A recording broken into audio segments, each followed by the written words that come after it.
Okay, so it's in progress. Let me see. Let me share this.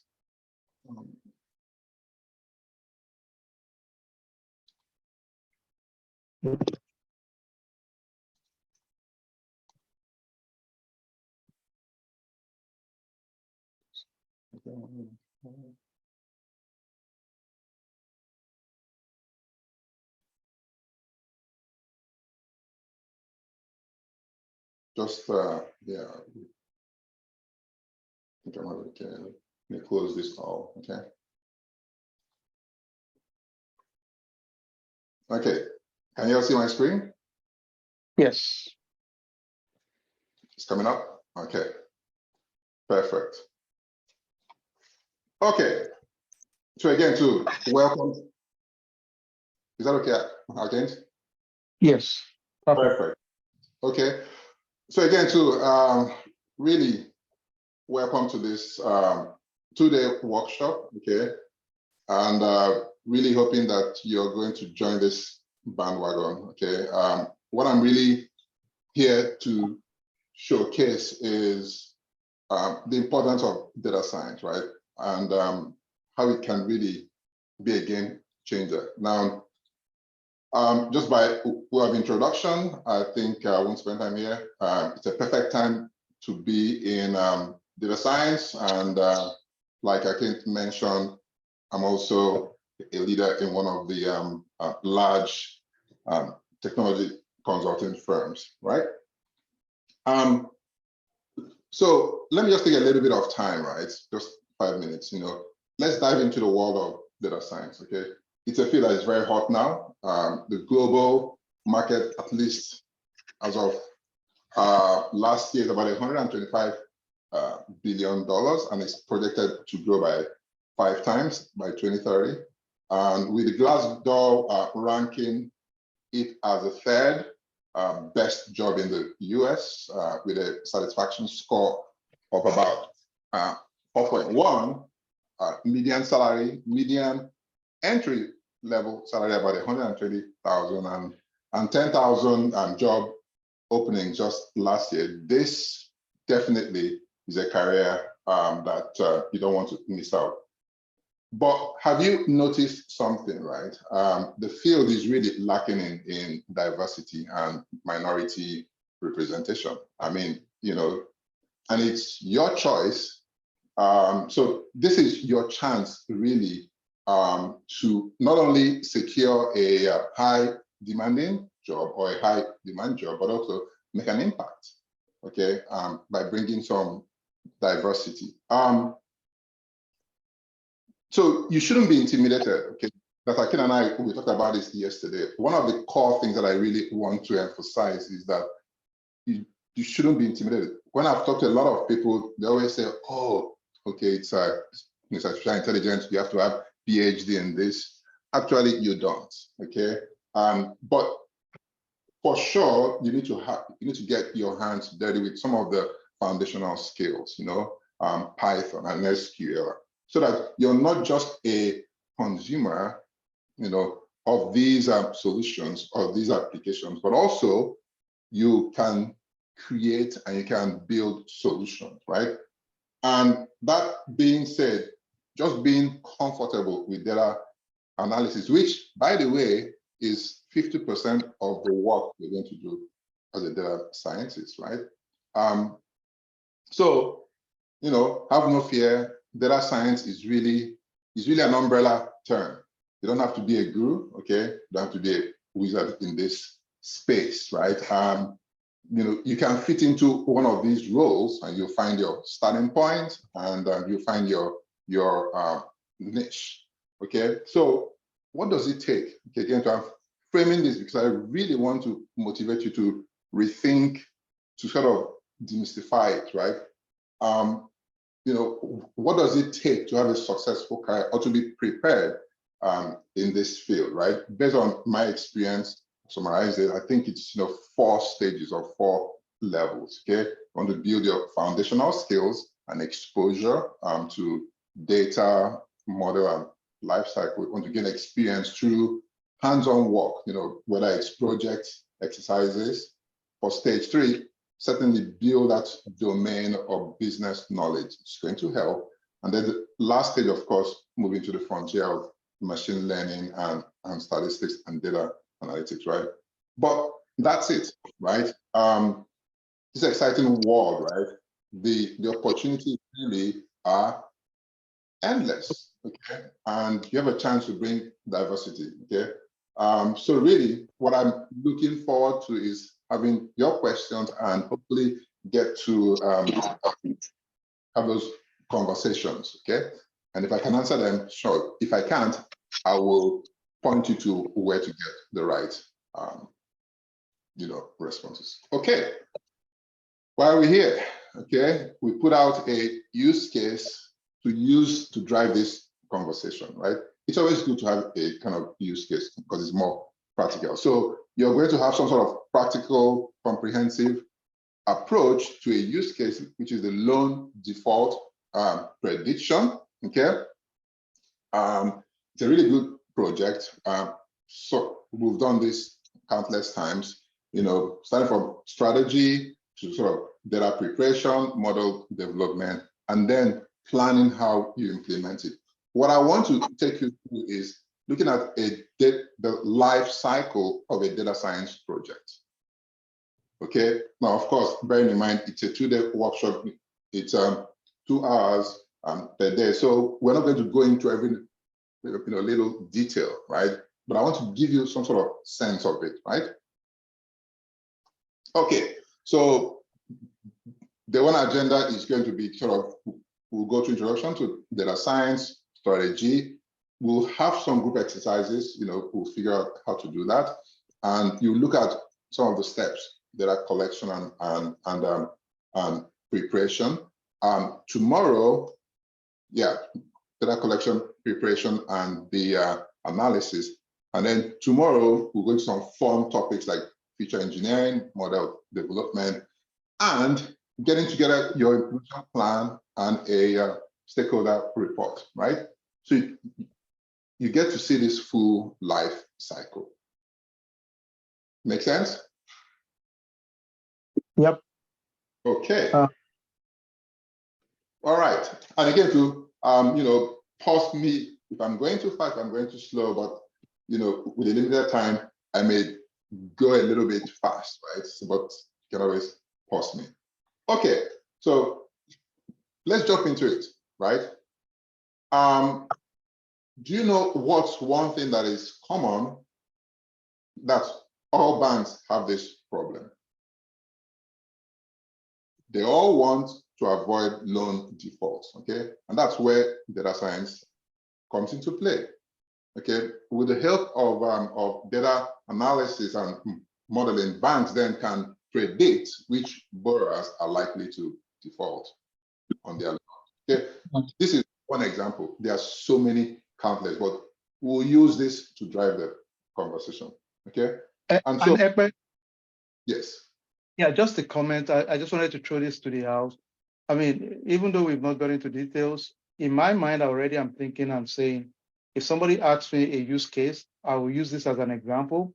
All of us can relate with banks, right? So, if you have a mortgage and you run late after a few days, you start getting all the alerts, the information. So this is very relatable for us. Take ownership of these scenarios you're going through. Now, at the minimum, I challenge everybody here, every one of us, because we are going beyond the superficial of using ChatGPT.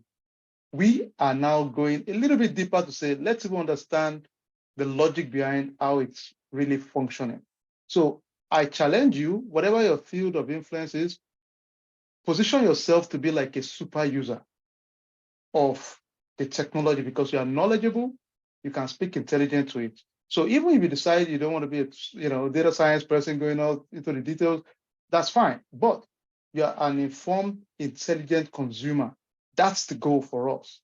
At the end of the day, at the minimum, get out of this workshop and say, you know what, I get the gist of it. So take it serious, and later you guys will see some of those examples. Please go ahead, sir. Yep. So thanks for that, right? So really, to me, so I've used this slide. this captures it, right? Whatever project you're going to be involved in, whether it's directly data science, or you're building something, or you're consuming it, or you're leveraging it, this is the approach that I think works very well, right? Memorize it if you want, leverage it, meditate on it day and night, so you'll be careful to follow it and ensure that your project is successful. Okay, all right. Now, like Akin said, right, the focus here is not on how to leverage, how to use those applications. Yes, we can have sessions on that, right? The focus here is, okay, if perhaps you're trying to get into this field, right? How do you do it? Okay, what are some of the key things that if I have a conversation with you, I understand that yes, you have some insight, right? Now, the first stage, of any data science project, of course, and most projects, is that you want to understand the business, the objectives, right? Okay, this is where the real magic begins. Okay, you dig deep, you want to ask the right questions and make sure you understand the problem. So if we take this use case, right, for the bank, some relevant questions may be, what is the data source? Do we have PII information? What is the time frame? Some of these are not unique to data science, but they are so important because this is where you begin to have that. If you miss these salient points, right, you're not going to gain the value of whatever you're going to build.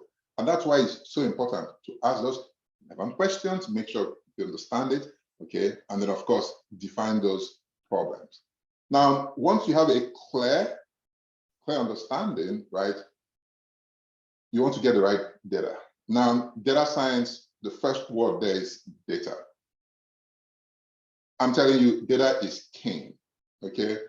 Whatever we are doing now, think about how we've come a long way from the days of just relational databases. Now, we are now in this place where we have so much data, much of data, right?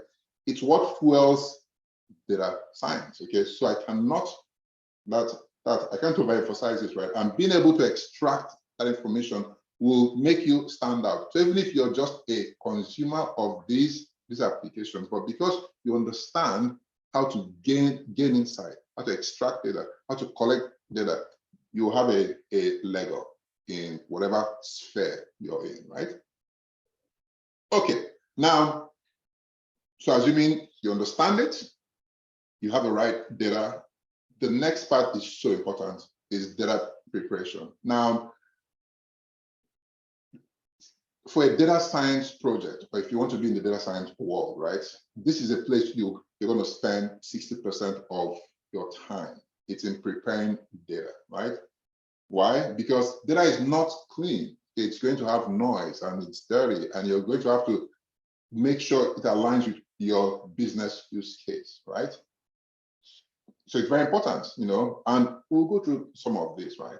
Okay, but we have the right tools, okay? Right now is being able to understand what you're trying to do and leverage the tools, okay? So you want to get to a place where you have clean data set, transform it to something meaningful, okay? And then, leverage it. Once you've collected it and you've prepared it and you've cleaned it, then it's ready to explore, right? Now, the expression here is so important, right? It's where we basically play detective. We want to find out patterns and relationships, okay? And that's where we want to define what features we want. Now, why am I saying this? The first 5 minutes of a conversation with you for an interview in data science, you're going to expect some of these questions, right? To understand. In fact, you do yourself well if you can already explain the data life cycle. Then there will, most times, the interviewer skips those basic questions, okay? And I've seen this happen a lot. Once you can position this, that's why I'm going through this sort of methodology, right? Now, the main event is what? For data science, and for this, it's data modeling. if you get the basics right, it's so important, right? That it's not magic, okay? This is where really you can apply models. Right now, we're in a space where you don't even have to build those models. You just need to call the models. Call those models, right? Leverage them, know which ones to use. So data science now, it's no longer like maybe 10 years ago where you would have to build some of these things from scratch. No, okay? Call them, you identify the best one, okay? And then you train it, okay? So again, to data is king. Train the model on the right data set, and then you select the best performing one. We are going to go through some of this, okay, in some forms so you get it, okay? But then, hold on. The job is not yet done, right? Where many data science projects fail is because they have not found ways to communicate this correctly.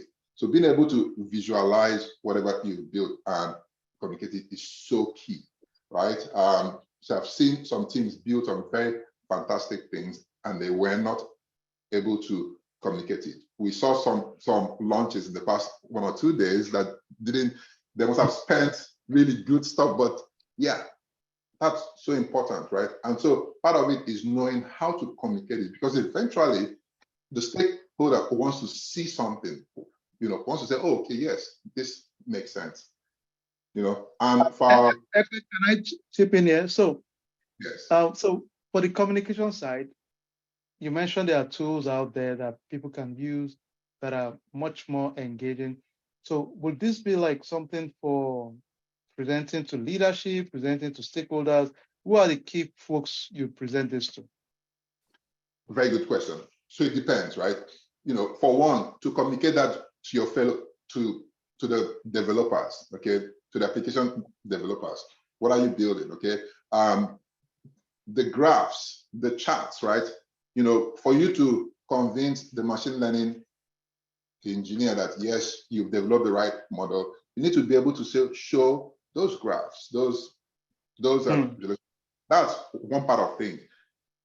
The other part too is the tools to communicate the analytics, the results to stakeholders. That could be the business, could be VPs, could be CIOs, CTOs. So knowing how to do this, or making sure you have those skills in your team, is so important. It's the difference between you've done great work, but you didn't win the deal, or you couldn't move ahead because you can't communicate it, right? And this is one place where I see many projects fail, right? And I have to pull in some folks who I know are so good at it and tell them, hey, go join this team and bring out the wow factors, right? So you see, data science is not just about model development, which is really key, but it's about many other things, okay? And so that's one of the reasons why I think it's so important for us to have these data science lifecycle conversation, so you know where you may actually fit in, right, or start. Okay. Thank you. And folks, feel free to type questions you have for Ekpe. Don't shy at all. Just go ahead and type. Let's make sure it's engaged and interactive, right?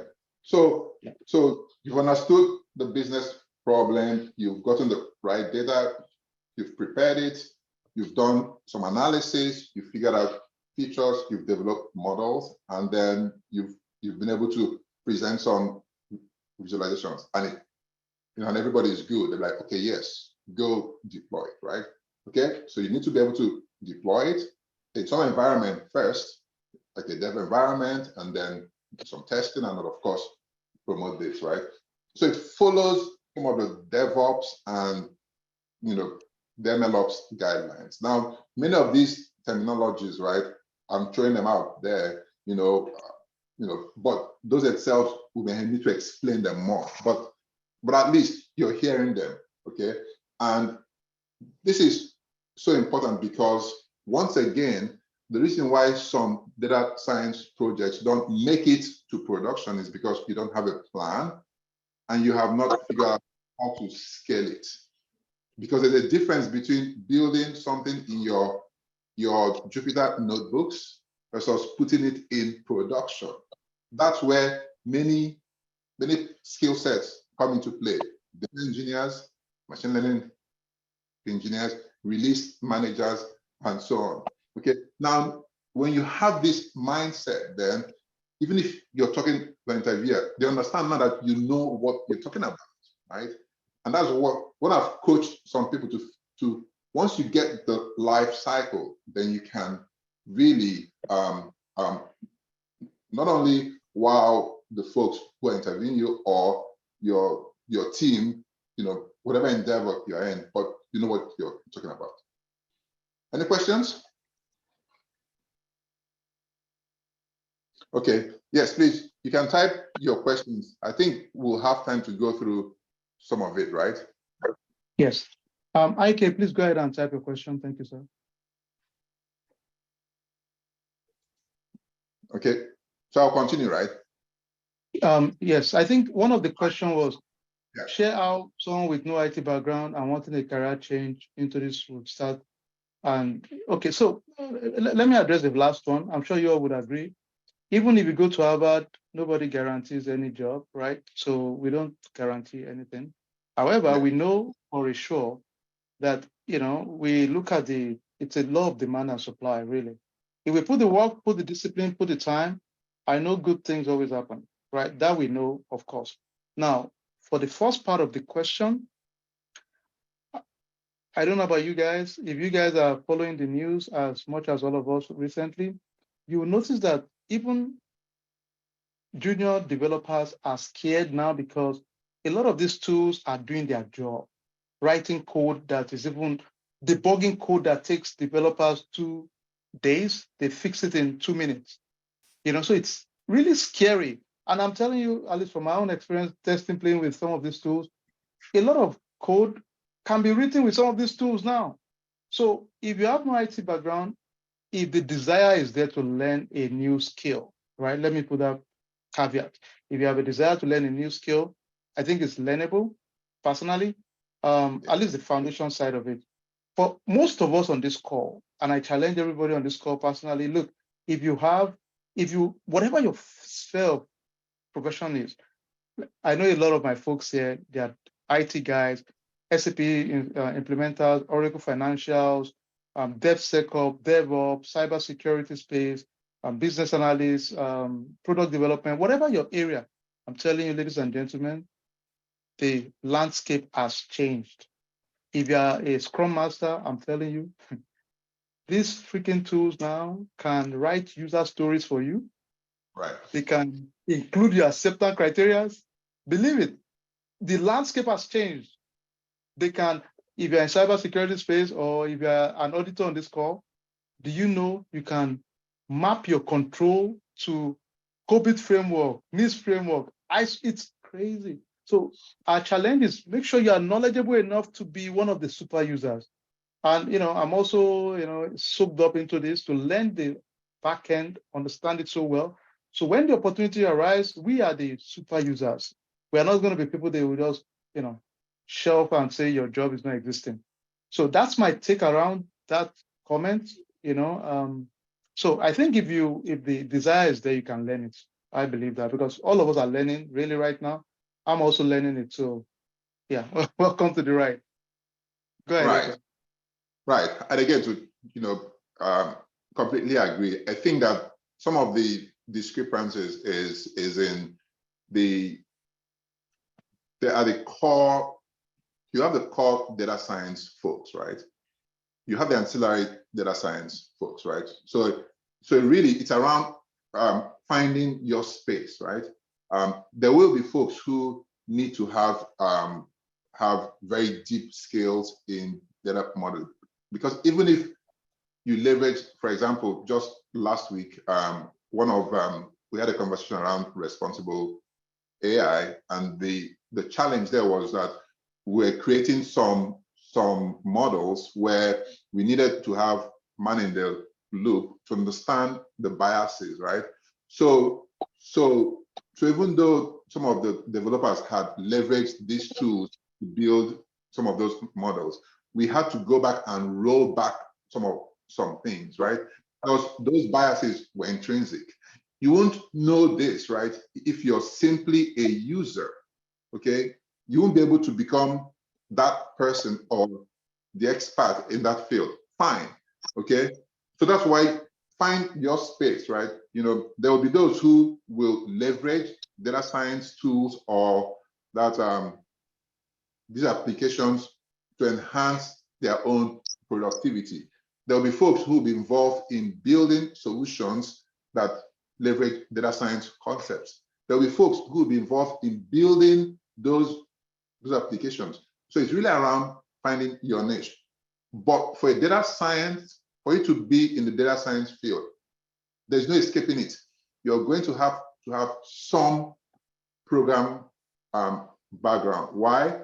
Because many of the problems we are dealing with, right, are so huge that you cannot just use manual approaches. But I'll talk about what I can mention because it's what is happening now. We're in an evolving space where code now generates code and code debugs code and so on. That's a field that's evolving, and I have some points of view around it. Okay. Now, strategy. Okay. The reason why I think it is important is for us to have a sense that if you're going to play in this field, you need to be able to understand how to develop a strategy, right? Whether it's a small business, that's whatever field you're in. So remember the use case we're talking about is to predict whether the loan will default. Okay, very simple. The whole idea is there. Right? What I would like us to do, I don't know if it's possible, or if we can just do it live here. What I wanted to do is to kind of provide 4 scenarios, right? And maybe we don't have to break out into groups if we don't have time. But I'll provide 4 scenarios. What I want is for the participants to kind of think through them, just provide some key inputs just to test. Absolutely. Them. I think we can do that. And ladies and gentlemen, please, I just need one favor from us. And we make sure we try to stick to time. So what I'm thinking, Ekpe, if you don't mind, is so we have 4 scenarios. We can are these the scenarios or this is the first one? Okay. So basically, these are scenarios, right? I've populated one of them. So if you look at them, it's basically loan, right? So they go here. What are the objectives? Sources, KPIs. Why is it important? It's all drive. So we can do it just live here, or we can break out into 2 minutes or 3 minutes. Okay. Can we talk through the scenario 1 live? Then we can do like a group for the remaining 3. We just split. And ladies and gentlemen, we just brainstorm, think about it. It's important because think from an interview point of view and say, hey, if I have an interview, somebody asks me, okay, tell me the project you've worked on. We just take ownership. As simple as that. So walk us through scenario 1. Then the last 3 scenarios, we can just do like a group discussion. You and I can split within the 3 groups we create. Right. So again, scenario 1 is basically loan for small business. And it's a very simple objective, okay? It's to minimize the loan default for a small business, okay? Okay. The sources, right? Where do we get data that's sources for small businesses? Well, we can get it from the application data, we can get it from the credit bureau, and we can get from financial statements. And KPIs are very important. How do we measure this model? So again, I've listed 1 or 2 of them, loan portfolio. Mind you, the financial and the loan is not my expertise, but because of being in data science, you have to work across so many industries, right? You begin to learn those things, right? And you will work across multiple industries. So just a comment, please, Ekpe. For the larger team, please, I put a WhatsApp link there. Can you join so that I can send the screenshot to us in that group so you can have it handy, if you don't mind? Okay. So I'll join the chat group, right? No, you're good. I'll send it to please, everybody, can you join the group I just created right now? Then I can send this to the group. You guys can pick it up once we do our breakout session. So the expectation, and Ikpe, tell me if I'm right or wrong, is for scenario 2, 3, and 4, people just come up with a business objective, what will be the data source to get information, then give us some KPIs. And we're going to just leverage what you had in scenario 1 for our own purpose, right? Yep. Okay. All right, good. All right. So I'm going to create a breakout session real quick for everybody. Please be part of it. I think this is awesome. Most of us have collected, most likely we've collected a personal loan, mortgage, or auto loan. So just think of the sources where they do their check, your application, naturally. Most of us, the bureau. So I'll let you guys drive that part of it. But let me paste this. Please join that group so that you can have access to it. But if not, that's fine. I'll do the breakout session right now in the next, let's do that right now. And one thing I encourage everybody, please be engaged. Our breakout session, we don't have a boss. Everybody's a leader. So just talk, have fun, enjoy the session. And Epe and I will be going in between the rooms to check on you guys. All right, let's do that for the next, Epe, how long do you want us to do this? 5 minutes. Okay, 5 minutes. Okay. All right, 5 minutes, everybody. 5 minutes, yeah. I'll do 3 rooms and 5 minutes. So just have fun. It's going to be fun, guys. All right, let's go. Yeah. 5 minutes.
Ekpe, sorry, I told everybody to, we're wrapping up right now. So I asked each of the group to have someone to present on their behalf. Let me make you host back. I think you should be able to unmute yourself now, Ekpe. You are the host. Sure. I did that. Okay. Yeah, I think we should be back in the next 10 seconds. So I asked every group to have someone to present what they discussed. So if you are the volunteer for your group, can you raise your hands and Ekpe will unmute you to speak. So who are the volunteers for each of the groups? To give. I don't see, let me see. I'm not seeing anybody raise their hand yet. If you don't mind, volunteers for each of the group, can you raise your hands, please? Okay. Anybody? Let me see.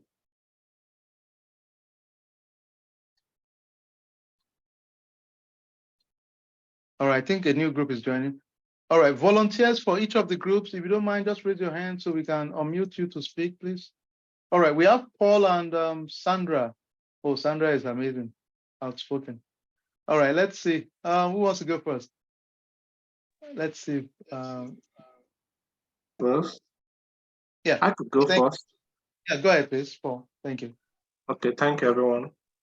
So what we did, our group, we took the scenario 3 for personal loans, and the objective was for us to minimize the default rate for personal loans, as well as improve the performance of these loans in terms of payments. So for the data source, we looked at the application itself, because the application data we get could comprise like important data like the age, employment info, and we also looked at the credit bureau. The credit bureau provides us like the credit history, are there late payments, as well as is there bankruptcy, for example, which could be against the policy of the institution. We also talked about like check systems that provides information on how well the individual has been able to make payment on time. We looked at the financial statement as well, particularly those that are business owners. Like the financial statement gives us an idea what comes in and out. We also looked at the income source. We know some institutions ask for pay stubs for individuals that are seeking loans, as well as employment status. We know there are some companies that have special relationship with some institutions. Employees of those companies easily access these personal loans without necessarily having good credit history. So we looked at that as well. So for the KPIs, we talked about we're looking at the loan default rate. This is a key indicator we look at, just for us to, we don't want, we want the performance rate to be high. So we look at that, and we look at the bankruptcy. Some organizations believe that when there's bankruptcy, it kind of speaks volume about you in terms of personal responsibility, and they may not want to do business with such individuals, particularly when those bankruptcies are not yet discharged. So we looked at your late payments history, how well there are companies that once you have one late payment within the last 24 or 12 months without reasonable explanation, they decline you. So these are what we did as a team. Thank you. Excellent. Awesome. I think we have 2 more people. Can you make it quick straight to the point. I think we have Abigail and NDO. Ndo.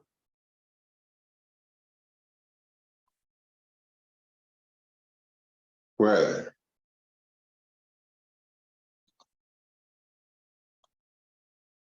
Let me see.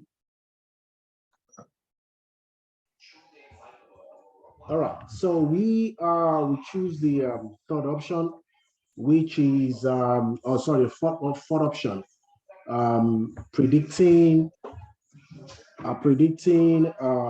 loan default for mortgages. So for the business objective is to minimize loan defaults for mortgage and improving loan portfolio performance. And then for the data source, we are looking at applications, mortgage indices from the government showing how mortgage application has increased or dropped per quarter or on a monthly basis. And then we also looking at the rates at which you have enough money in circulation, because more money means people have more buying power to be able to do a whole lot of things. And on KPI, we are looking at foreclosures from cities, big or small. We're looking at mortgage rates, drop or increase. The more money you have in circulation means the federal government can easily stiffen rates, thereby making the purchasing power slimmer, because you have more people who can buy houses. You have inflation, you have application, and you have accurate data from application. You have due diligence on the part of the financial institution to make sure that the possibility of a default on the part of the applicants is slimmer. Because sometimes applicants tend to give you higher rates if they foresee that the possibility of you making good payments for, say, 1 year or 2 years is high.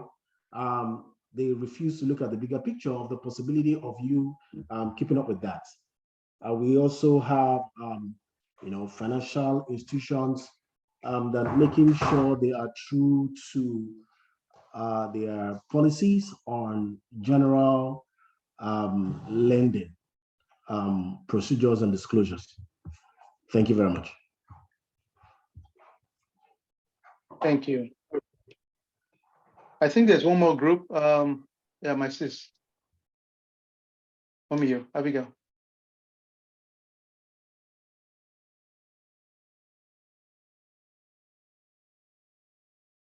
Epe, I think Abigail is the next person.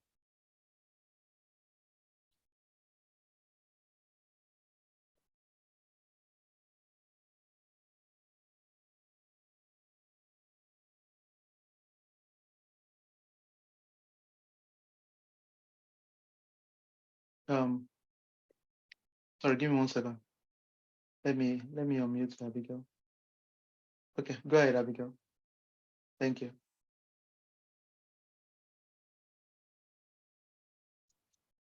We cannot hear you, Abigail. Hello. Yes, now we can hear you. Okay, my group, we actually took that's for auto loans, but we also went out to scope because we looked into student loans. I don't know if that's allowed for this, because most of us can relate as to loans and payment. And of course, so the business objective for this, for the student loan, is such that students can go to school and have minimal payment / interest. Okay, and data sources were from, say, education ministry, and also from the private sector. So one of our KPIs we talked about, or I know we didn't discuss this, it could be from default rate. We don't want that to be high, such that it's not immediately students finish up from school, they get a job. I know there's a grace for 6 months, but once you're hired, like for nonprofits, you tend to have a particular year you can serve, and your place of work takes charge of that for you, or such that you have and there, we know there are other sources or other things that tend to come into play, say economy, and such that we also had like COVID come into place, affecting the I think business. you need to mute one of your devices. Yeah, Um, you may have to yeah. Yeah, mute one of them. Okay. Maybe. Go ahead. Okay. Well. Yeah, maybe also, right? Maybe I'll just, I think we get the idea, right? The goal really is for us to be to anticipate and to look at these use cases sort of in detail, because that's how you're going to build a solution that works and lasts, right? So I think that's really good. I think we've made, I'll just have some, most of them, they all look very similar. Okay, you want KPIs, loan default rate, accuracy, you've got data coming from the credit bureau. Of course, this is more US centric. The idea then is, knowing where to get these data sources, and it becomes important because bias can be introduced into your solution from the data, from the process, from the model. And we have a lot to kind of talk about or to go through as you begin to implement some of these solutions, right? So I won't belabor this. I know we also want to give a 5-minute break. Do we want to do that, or do I continue? Can we do a 5 minutes break just to give people, and please guys, ladies, just let's take a 5 minutes break. We'll come back real quick. So if you need to do a break, just we'll be back in 5 minutes. Thank you, everybody. Awesome. Yeah. We'll be back 8:10. So on the dot. Thanks.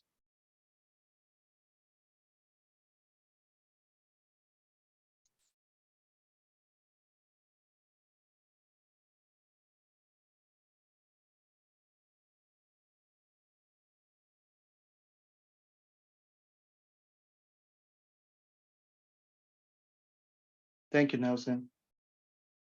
I'm thankful that a lot of you took the time to enjoy this session and attend this. Really, I'm one of those that I'm just overwhelmed with the opportunity I see right now in this space.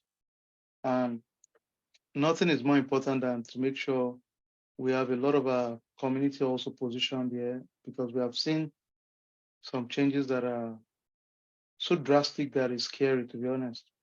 For some of us that are in space of compliance, regulation, mapping, maybe I'll have a session just for you guys. It's crazy what some of these solutions are doing right now. It's crazy. I mean, believe it or not, what will take us like a month, if you're in compliance, audits, assurance, stuff like that, it's insane. I'm not kidding you all. It's just crazy because your life has become so efficient. And the nice thing is, your clients don't care. Clients is going to pay for efficiency. They're not paying you to do some old school, frustrating work. They want us to do things that will be efficient, good quality, and solve their problems.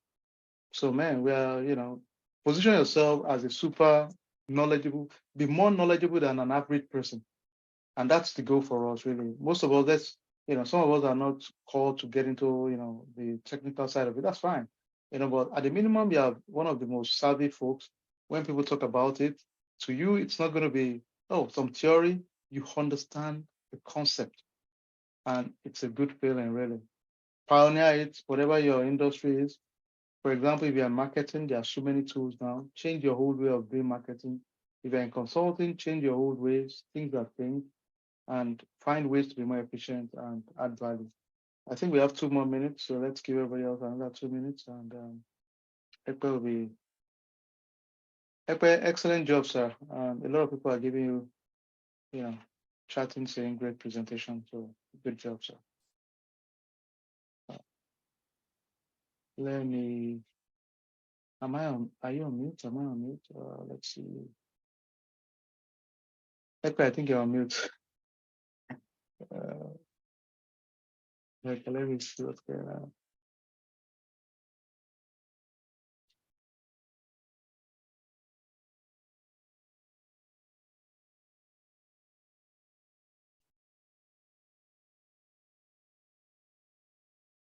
All right, I think we're past our time, so please feel free to go ahead and continue. Oh, you can't unmute? Okay, what's going on? Let me see. Haha, that's on me. Let's see. Okay.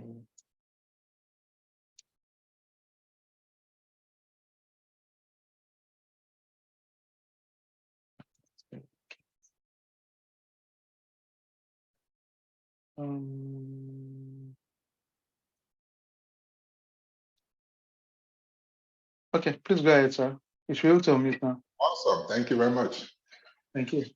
I had what I said in the past 2 minutes would have changed everybody's life, but now I was on mute. So, Oh boy. Okay, please, you need to say it again. all right. So again, thanks for everybody participating, right? I think what Akin was saying is so true. This next couple of years, we will see a lot of changes in the way we do work. Okay, and for us here, being ahead of the curve is very important, right? Whether it's the player in the space or you're a builder in the space, you're a super user, really understanding this life cycle will also help. Reason why I say this is there's a whole wall of bias, right? Whether it's bias from data, bias from the process, bias from the models, right? And if we're not if we're not represented, right, then those biases will continue to propagate. So even you're using something now, but if we don't know, if we can't, you need to be able to explain it, right? So you hear of terms like explainability, that's why you need to be able to understand what result you're getting. If not, you just be a consumer, right? And we need more of us that are being involved to be able to make impact and make some of those changes. So we thought about ChatGPT. So for example, I used ChatGPT to generate this document here, this strategy document. Okay. Now, this is a very, very simple one, right? Okay. That if you have the right terminologies, that if you ask the right questions, you get the right, you get responses. One of the plugins that I want you to remember is this idea of prompt engineering, right? Because so even if you're building code or you're building a report or document, there is an engineering now where how do I get to the right level or to the right responses from all these applications or from all these what we call generative AI, right? Okay. Right now we're looking at large language models, but what I'm saying is if we understand it, right, then we will become even more intelligent in how we use these tools, right? So I generated this. Now I can continue prompting this to make it, to refine it, to make it more client specific and bring in, information so that when I present it, it's not generic. You know, you need to understand what the requirements, the data points, and so on. That's why it's really important. Okay, I think you're the one to hit record, right? Because I don't have that capability here. I think we're recording already. Are you sure? It doesn't show up here though. Okay. It shows. Okay, let me double check, please. Sorry, everybody. But Yeah. it seems, oh, recording. Yeah, somebody said it's recording. Yeah, I think we're good. Okay. Perfect. Thank you. Okay. So just to kind of dial it back, right? We've gone through that. We understood the business challenge. We figured out the data. Okay. And now we're going through some of these core concepts, right? Of how do you collect data, right? Preparation. Now, why am I going through this? My assumption is that many of us here are looking at potentially getting into data science jobs or changing from your current job to look at something that's in the data science space. And I'm going through this because it may inspire you to say, okay, that's the whole life cycle. So it's not so scary. I mean, I'm already doing this in my job, so it's not like it's different. Now, there may be some nuances, but data collection and preparation is the foundation, right? You know, for a successful project. And that's where many things start to go wrong. For example, that's where bias comes in. You know, if you don't have the right representation when you do the model, it's not going to account for those missed data sets. You know, it's like going to the grocery store, right? To bake a cake. You know, you're collecting and preparing data for a project. You know, you want to gather the right ingredients to make a delicious cake, and you need to find and collect the right data to make your project successful. You'll be careful in those measurements of the ingredients. Same thing, you're going to be very careful to clean, to organize, and to prepare your data to make sure you're successful, right? So it's the same thing. Now, for many of us, the question is, where do we get data sets to work with, right? So even if you're not core data science, but being able to understand the structure of the data is not just for data scientists, right? You know, analysts, for anybody, right? Kaggle is a good example, right? You know, whatever use case you can think of, right? They have it, right? And it's good for you to play around with it. Whether you're using that Excel, okay, it's okay. You understand it, right? And so I would encourage you to look at Kaggle, you know, see what they have. There are so many other repositories, right? And why I'm mentioning it is because one of the questions, many times, one of the first questions at the interview say, hey, okay, so where do you get data sets to explore this use case? And so knowing some of them is really good. So generally speaking, you're going to these 7 steps, right? Generalize, right? But it's really something that I think once you have in your mindset, they keep on repeating themselves. Collect the data, you cleanse it, integrate it with other sources, you enrich, okay? You transform it to something that is usable, okay? And make sure you can then feed it into a model. You partition, okay? You've heard about this, you have your test, you split the data, test, train. Everybody should know this, right? Why do we do this? It's important. With the same data set, split it, train with one part of it, and then you test, because it's sort of the same data set. It gives you a good way to test out that model. And then we'll look at feature engineering. These terminologies are very important because when you speak them, when you can now go back and kind of research them on your own, right? But they're super critical. You will see these things even if you're just a super user, right? For example, many of you, I don't know if you already have, you know, have access to Microsoft's open AI platform for GPTs. Okay, there, for example, if you just use Chat GPT, you don't have control. You're basically just using it. Of course, you can do prompt engineering, okay? But if you if you leverage those platforms, right, you can actually play around with the features, play around with the data sets, play around with the right models, right? That's where I want most of us to be at, right? Because then you're really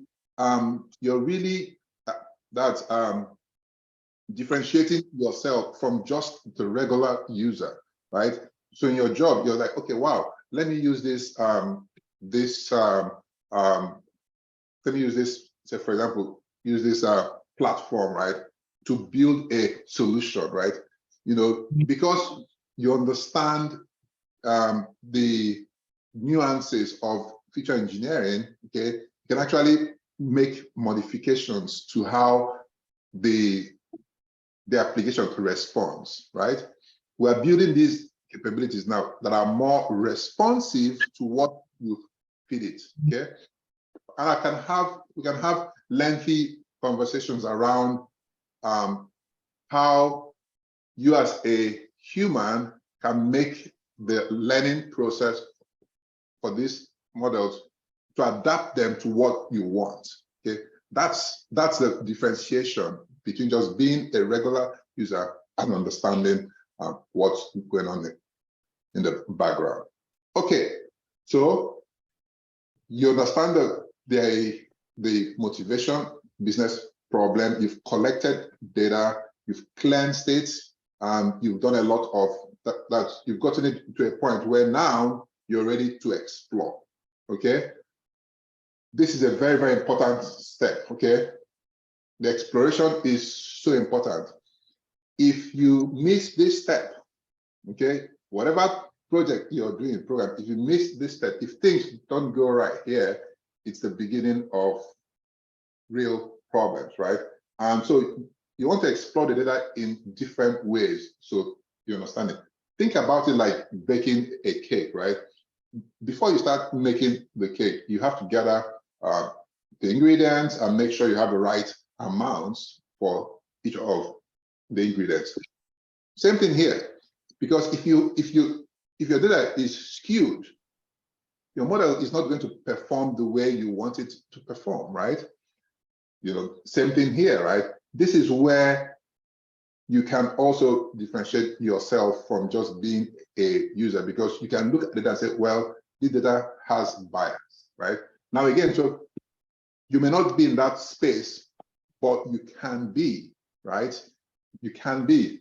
I was talking to a psychologist because we are working on how we can leverage artificial intelligence in psychology, right? For example, in being able to do things around depression and so on.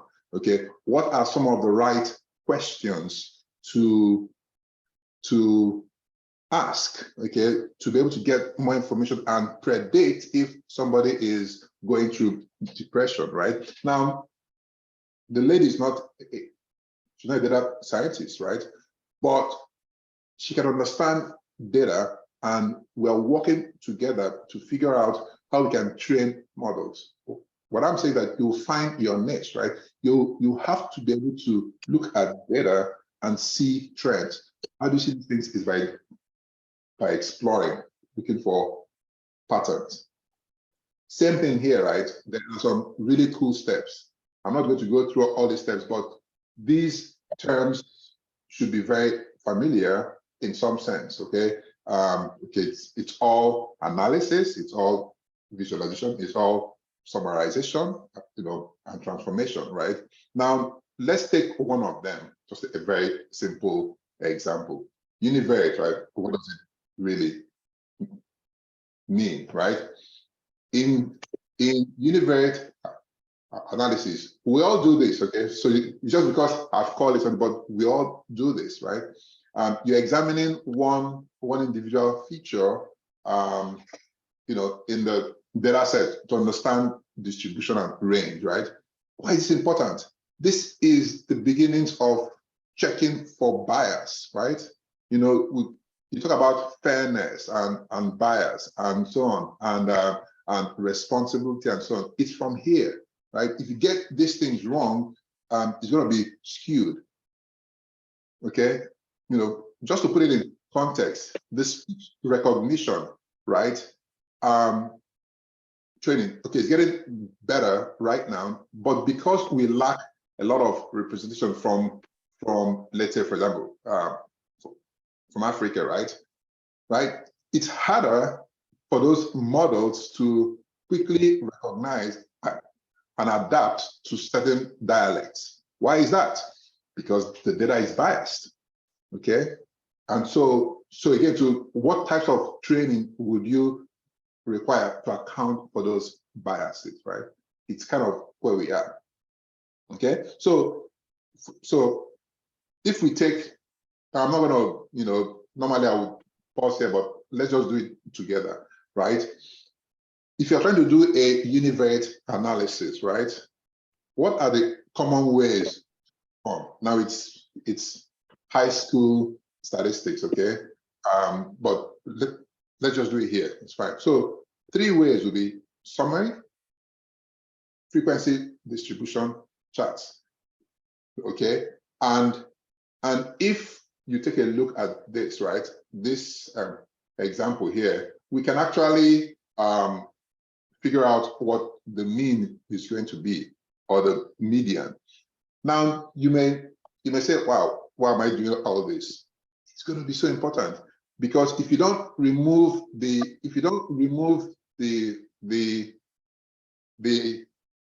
outliers from your data, it can skew and mess up your model, right?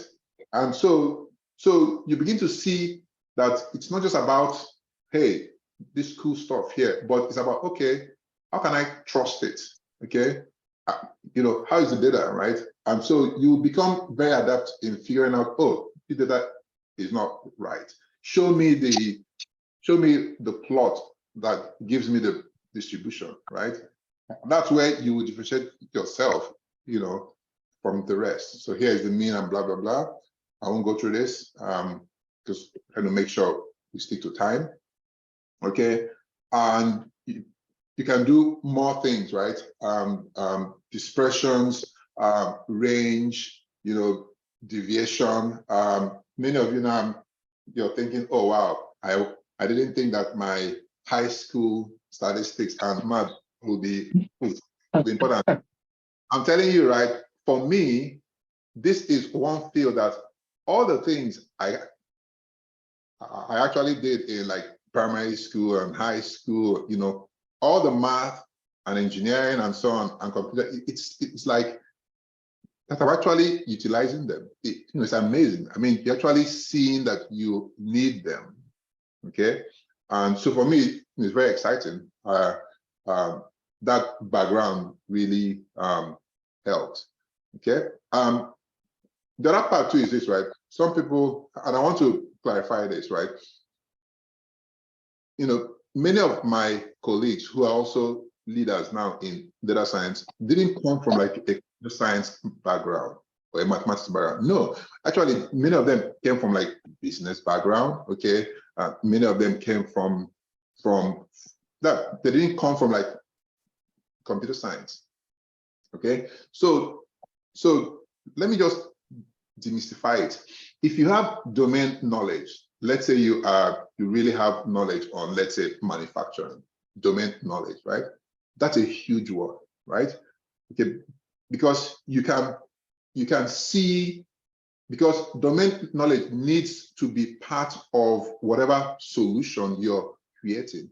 Now, if you want to go into data science, then what you can then do is to brush up on your statistics, okay?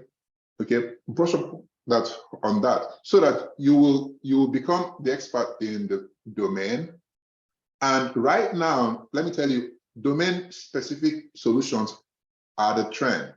if you look at generative AI, which, by the way, ChatGPT is one of the pre-trained models in generative. I know it's a buzz technology now, but if you look at the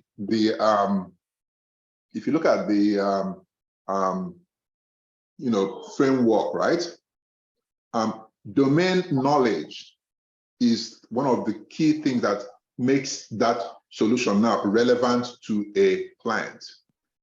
Because if you simply use ChatGPT without bringing domain knowledge, it's not going to help the client because it's generic.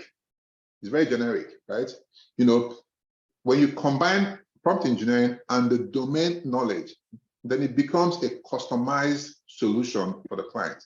Okay, this is something we all have to really, like we say in Nigeria, we don't want to carry last because we want to be at the forefront now, right? So for many of us, right, let's leverage these technologies, be in that space, be whether it's you get involved as get a job in data science, then you grow to become a leader. So then you can influence how some of these solutions come about. Very important. Okay. So I'll skip this one because again, it's more like how to do it varies, right? One of the key things that I want to really pause and say is this. We're trying to build this pipeline, right? There are so many ways to get into the data science space. And I like what Akin said, right? You want to be pioneers, right? We want to be, you want to take advantage of the opportunities here. My goal is to, first of all, demystify it. Let you know that, look, this data science, it's an umbrella term. There are so many roles and so many descriptions, right? Tomorrow, you're going to see, I'll show you a resume. Now, when you see it, at first, you may be scared, oh, wow, they're talking about data scientists with blah, blah, blah, blah, blah. But if you look at it, really, there's nothing scary about it, right?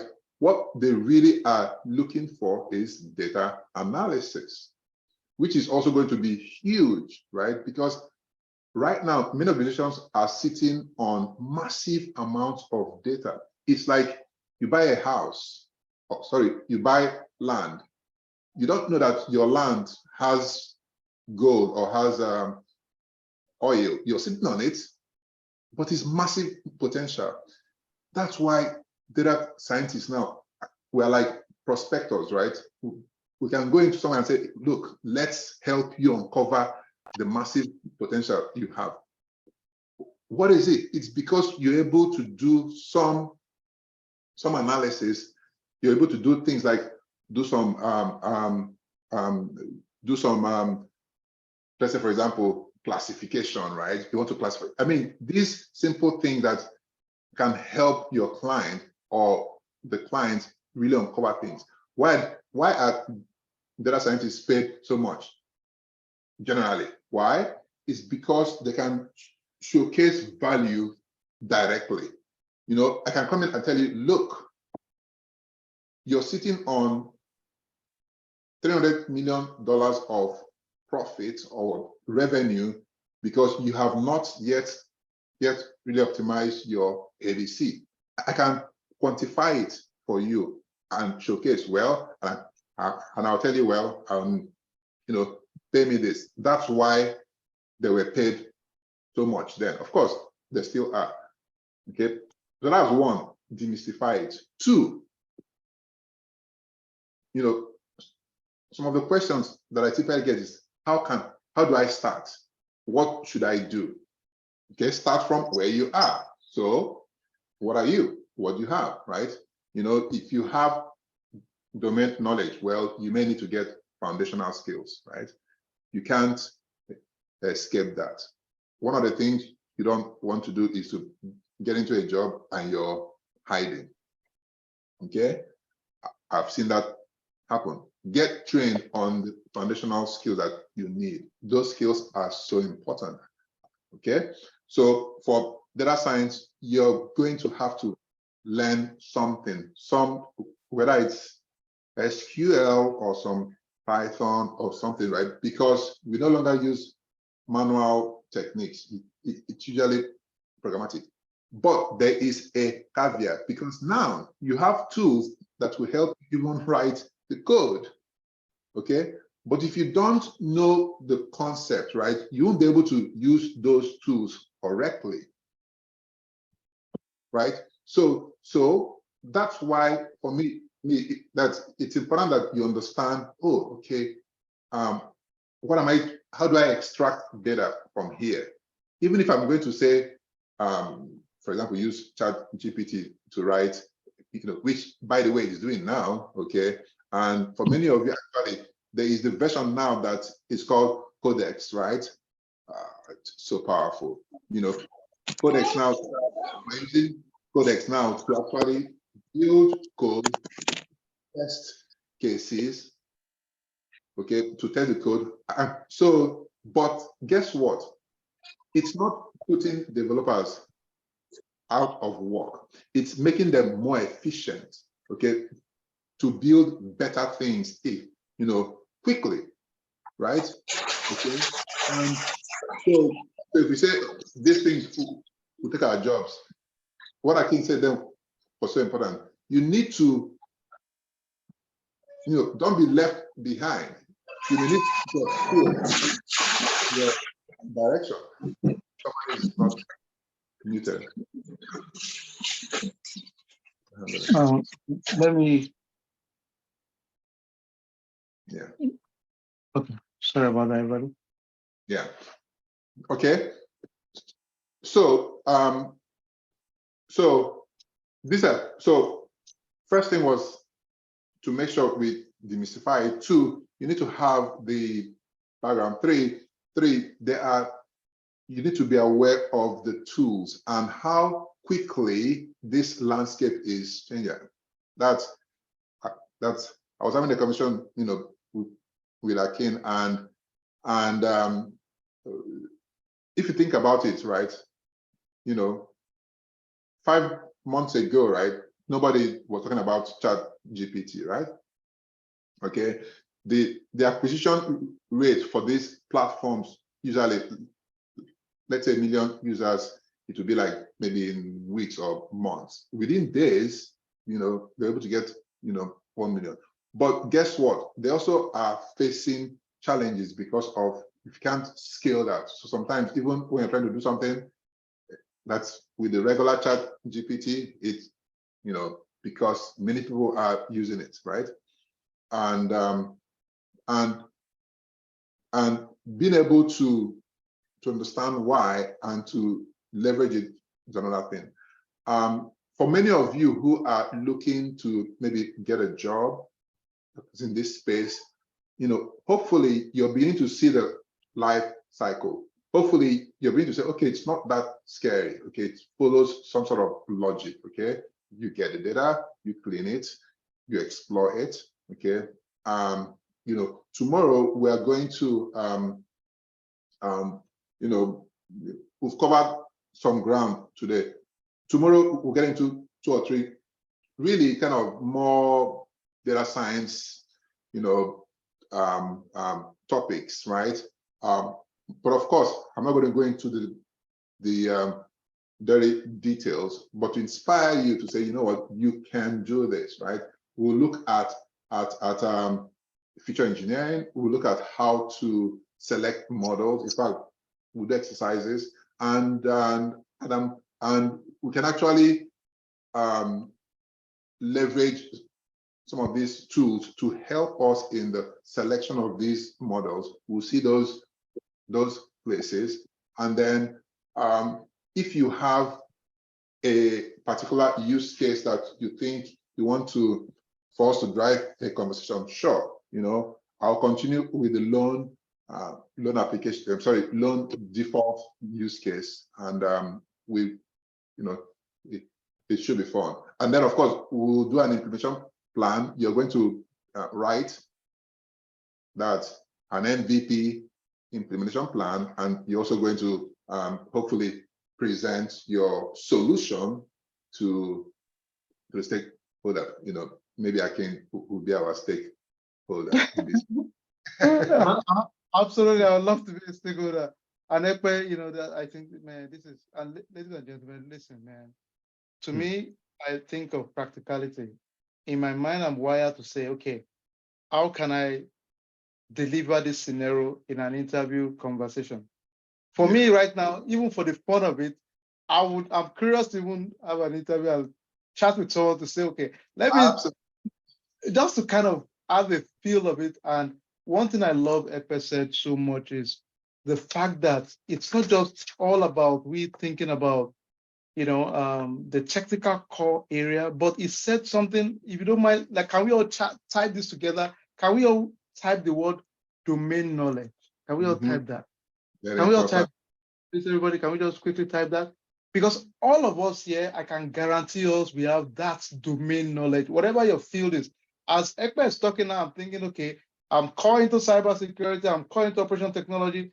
I want to be the domain knowledge expert. You were talking about a psychologist that was, kind of prompting, getting all their prompt engineering for that space.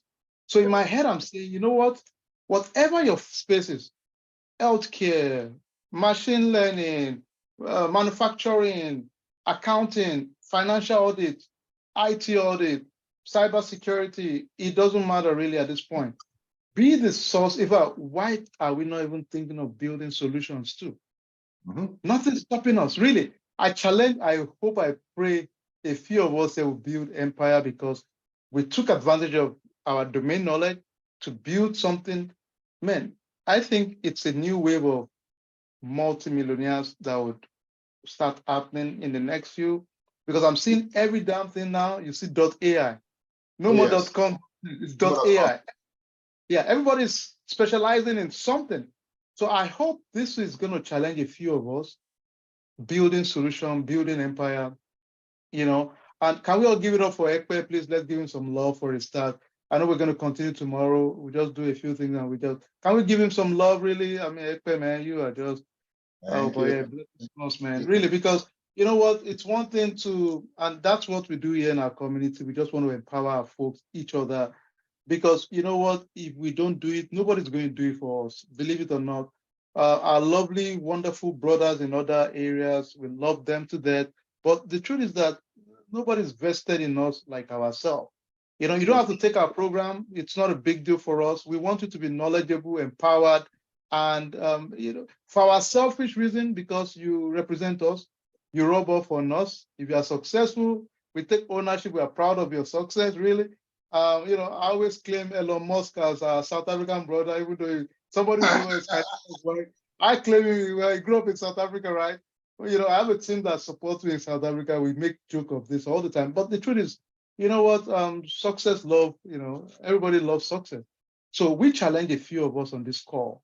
I hope we can inspire you to think big, to act big, and to make a change, maximize your life, your God-given potential, make the best of it, really. And so it's really a big pleasure and honor for us. And before we wrap up tonight, of course, we have a program also kicking off next week. Ekpe is leading that program too. We'll give you more details tomorrow also about the program. If you want to join. We are looking forward to it. It's going to be transformational. A lot of us are going to learn live hands-on skill to be successful. If you are not joining, that's equally fine. Get the knowledge, the skills, the tools to be a global leader in your space, your domain area. Make the best out of it and maximize life. The other thing I recommend is for all of us, please, for you, if you're on this call right now, I'm going to send our YouTube page. If you can like it, because I'm going to post the videos there so that you guys can have access to it. I'll post it right now. Just go ahead and just join the YouTube page. You see a lot of things. I'll make Ekpe is right now putting some content, a lot of free stuff that will inspire us on the new things we see out there in the space of AI. So you see recordings along that line. So please join the YouTube page and be part of the community. You're already in a group, so let's keep leveraging it. One thing we're also going to do is I'm going to do a quick game, Kahoot. How many of us have played Kahoot before? If you have, give me some love. We try to keep things fun and easy gamification. Tomorrow, you guys are going to have the Kahoot for data science. Today, we just wanted to have fun, all right?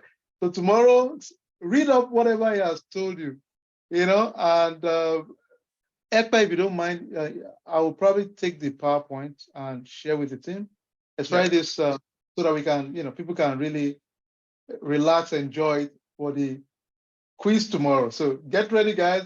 It will be simple quiz, but to challenge your thinking. Okay, so I'm going to do our Kahoot. Please, can we all go to kahoot.it, sorry, kahoot.it. I just texted it. Please go ahead and just go real quick. Kahoot.it, and I'll share my screen. It's a fun game. We've played it a lot with our team. We always enjoy it because it gives us that, retention is awesome with it for us. We just love it because we can easily enjoy all those moments together. So let's start with the first one. Click on, and you guys will see my screen. I'll tell you the. We're not seeing your screen. Oh, okay. Sorry, guys. Sorry. Let me go back to share. That would help. And, don't worry. Don't feel bad if your team, we have some team that are always winning, but let's see today if we can.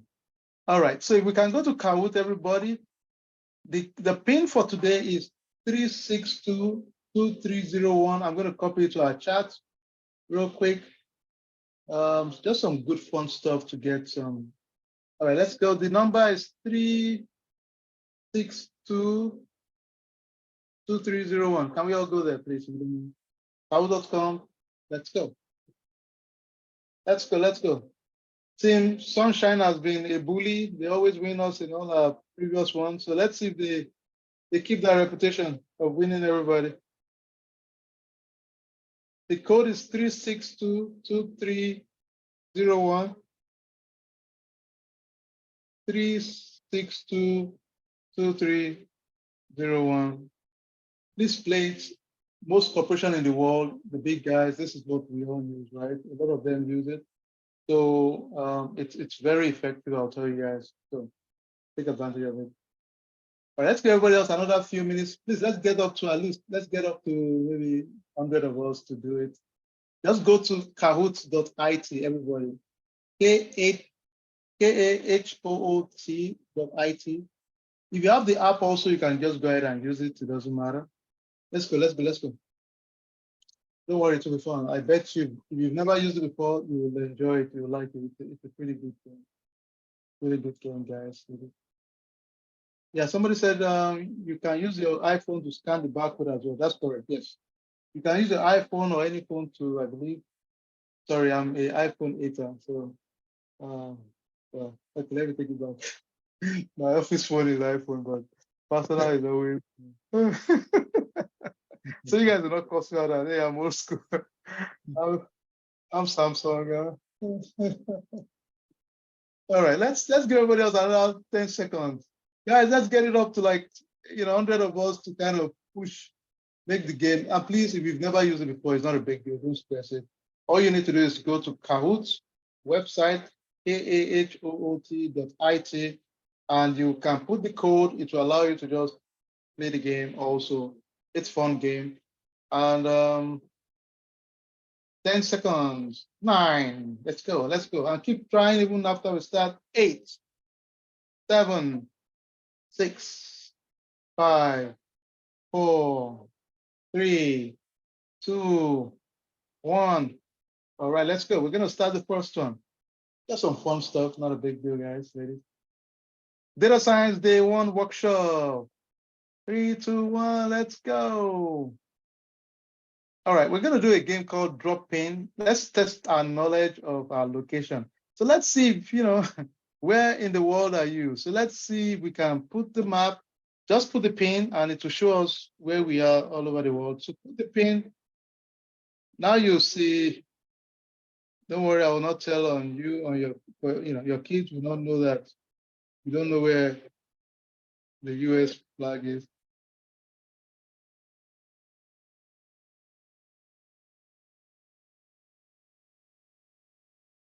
All right, 7 seconds to go.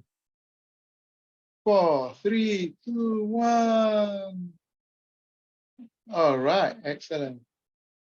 So apparently we have people from all over the world, Latin America, wow, okay. North America a lot, Europe, Africa. For my, love to all our folks that joined from Kenya, Nigeria. Awesome job, guys. Uganda also, thank you all for making it. I know it's late down there in Europe. I know a lot of folks have texted me from London, some from France, I believe. Thank you all for joining. I know it's crazy late time zone there, but thank you all for joining. Let's go to the next question. I respect that, folks. That's awesome. Which of these role is not a data science engineer role? Data collection and preparation, model building and validation, data exploration and analysis, analyzing company business operation and systems to identify improvement. Some of this is close to, but remember, one of the roles is really a business analyst role. Let me give you that clue. Bingo. Okay, here we go. You guys are awesome, man. Okay. All right, let's go. We're almost done. Okay, slider. Let's look at this. How much does an average data science engineer make? Now you can drag this just to give you, you can drag just tell me, and this data is really is the public information. So drag and see, come up with, what do you think the average is? Come up with the range and see. And honestly, I've seen some crazy numbers. There was a guy I saw, yesterday. Of course, those are senior roles, right? 300 and something grand, right? Those are senior roles. But the average I've seen is 120 something thousand is the average. So that is consistent with what we've seen. Okay. All right, let's go to the next one. We see 120 is about the average, so that is good information there. All right, let's go to another one. Open-ended question just to see. If you could be any character in a data science movie or TV show, who would you be and why? Let's see. All right, this is just personal preference, right? Somebody said I'm gonna be Tom and Jerry. All right, whatever your choice is, go for it. Let's go. If you could be any character in a data science movie or TV, who would you be and why? Hmm.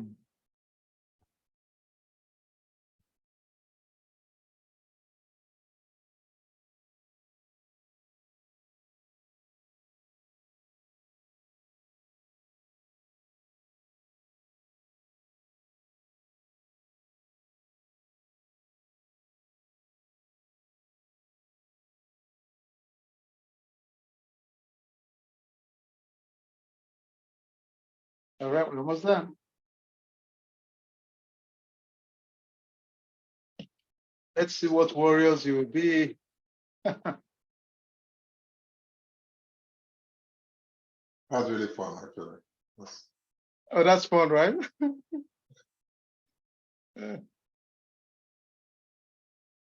Let's see. Somebody said Osofia in London. Osofia. Okay, I'll take that too. All right, it's gonna come up with all the options out there, your movie characters. It's gonna show the kind of personalities we have on the call. That is awesome, guys. Really. Let's see. Let's see what you got. What you got, folks? 43 answers submitted. All right, let's see some of the. All right, look at the thinking here. Let's see. Show answers. Let's see some of the answers. I like that. Somebody said Iron Man, myself, Zina the Warrior, Voltron, Tom, James Bond, Spider-Man. Okay, James Bond seems to be winning now. Wakanda, so I can think forever. I can't perform. All right, you guys are super awesome. Really. ML engineer model, Tyrion, myself, I'm ready to be the best. Tom Cruise, Gladiator, Russell Crowe is a warrior that believes in himself. Data engineer, James Bond. All right, you guys love James Bond here, really.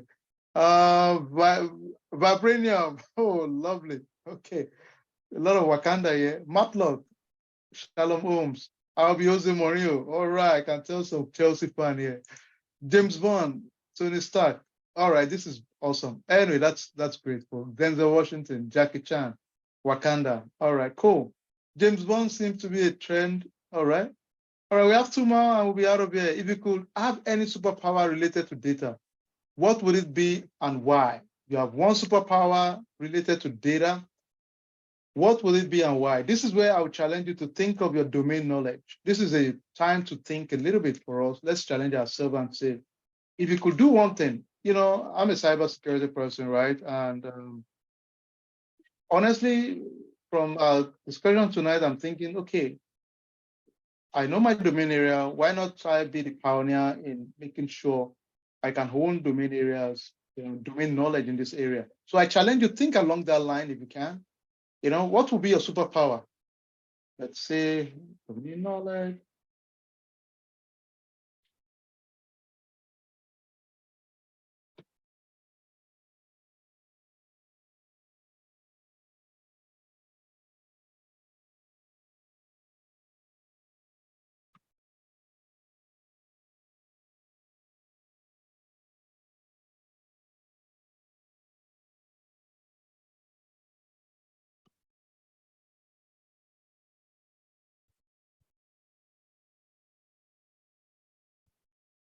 If you're in the world of clinical research, healthcare, pharmaceutical, why not? Psychology, PharmD, whatever it is, I challenge you to be expert in your domain area. Write it, just write it right now. Think about it and say, why not? You already have the institutional knowledge of that area, HR, clinical research, accounting, whatever it is. 2 seconds to go. Excellent. Thank you. All right, let's show the answer. I'm just curious to see what our answers are here. EC2, oh, those are Amazon guys. Quick thinking, AI, teleporting, ability to analyze data. Tester, I love testing. Build one content, I love that. All blog per day, 100,000 monthly visits each. Why not? This person that wrote build one content, your life is changed already because you can build 10 content a day, solid one. Fraud analyst, so you are probably doing AML and money laundering. This is great. This is where you belong. Lottery knowledge, able to know what numbers to win. Dude, when you find that out, make sure you let me know too. We have some folks that want to know lottery numbers. 20 million rows. Instant analysis, data optimization, cognitive inference, cater for reporting of KPIs, domain of cyber operational technology, risk analysis. Super. Oh man, you guys are awesome. This is just it. Data visualization. Yep. Any comments here? Because these are the powerful. Love it.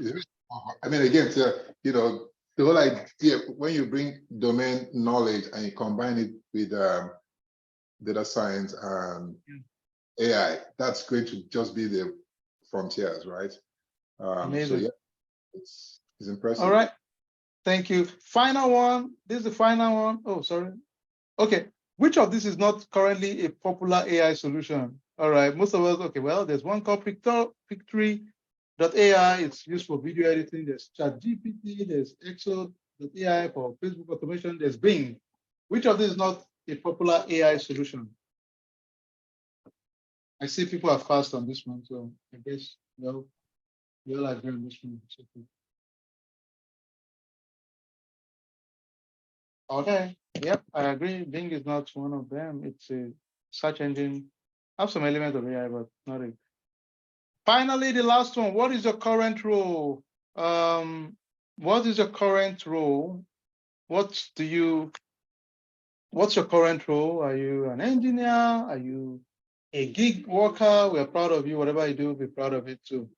It doesn't matter. We respect and dignity level.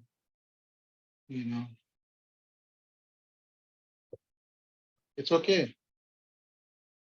Tell me you work in the store at the moment, or you're thinking of in your career, that's okay.